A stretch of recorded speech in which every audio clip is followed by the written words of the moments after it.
একবার কল্পনা করুন, একজন মানুষ যার কোনো আমল নেই, কোনো বড় ইবাদত নেই, কিন্তু কিয়ামতের দিন আল্লাহ তাকে জান্নাত দিয়ে দেন। কি ছিল তার এমন আমল?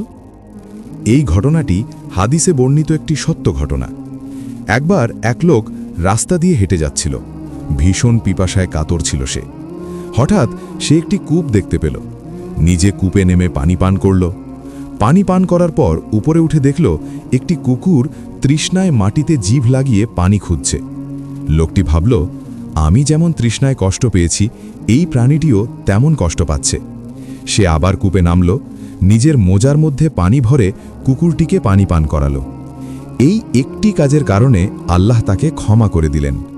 রাসূলুল্লাহ সাল্লাল্লাহু আলাইহি ওয়াসাল্লাম বলেন, এক ব্যক্তি একটি কুকুরকে পানি পান করানোর কারণে জান্নাতে প্রবেশ করেছে। সহিহ বুখারী, সহিহ মুসলিম। আল্লাহ তাআলা কুরআনে বলেন, নিশ্চয়ই আল্লাহ অনুপরিমাণ ভালো কাজও নষ্ট করেন না। সূরা নিসা 40। আর অন্য আয়াতে বলেন, যে এক বিন্দু ভালো কাজ করবে সে তা দেখতে পাবে।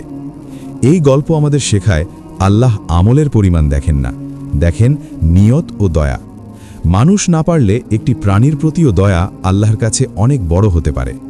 আজ হয়তো আমরা ভাবি, আমি তো কিছুই নই, কিন্তু মনে রাখবেন, এক ফোঁটা দয়া, এক মুহূর্তের ভালো কাজ আপনার আখিরাত বদলে দিতে পারে। আল্লাহ আমাদের সবাইকে দয়ার মানুষ বানান। আমিন।